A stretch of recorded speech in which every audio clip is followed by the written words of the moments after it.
With the MCU going back into production with its latest projects, we have a better idea of what to expect from Shang-Chi and the Legend of the Ten Rings.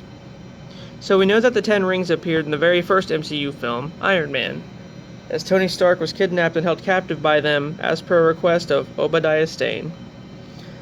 Well, that's just one branch of the organization. The actual Ten Rings goes back decades. And yes, we saw the alleged leader of the Ten Rings in Iron Man 3, and that of the Mandarin, who we soon learn wasn't really the Mandarin at all, but an actor hired by Aldrich Killian to cover up the misfires of the Extremis experiments.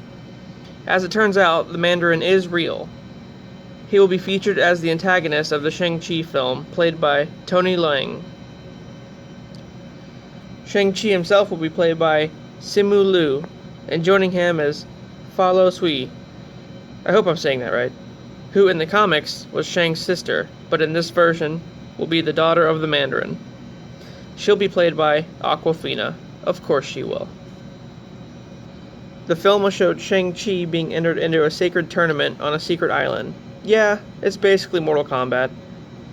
But this tournament is ran by the Mandarin, and the winner is awarded a great gift. I'm not entirely sure of what that could be just yet, though.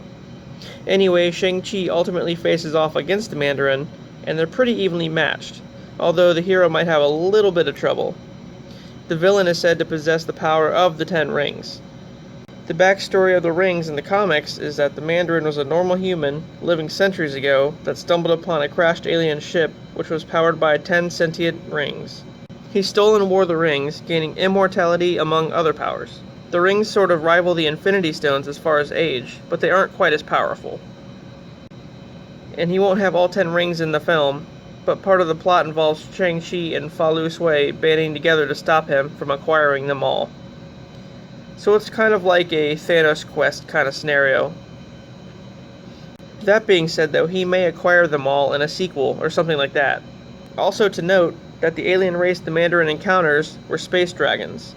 So that means we could possibly see Fin Fang Foom in the film as well, or maybe just an Easter egg hinting at him. Shang-Chi is Marvel's version of Enter the Dragon pretty much, as they've openly said that they've taken inspiration from the movie, and that the hero is literally based on Bruce Lee. So there you go. There's Mortal Kombat, Shang-Chi and the Ten Rings. Alright guys, see ya.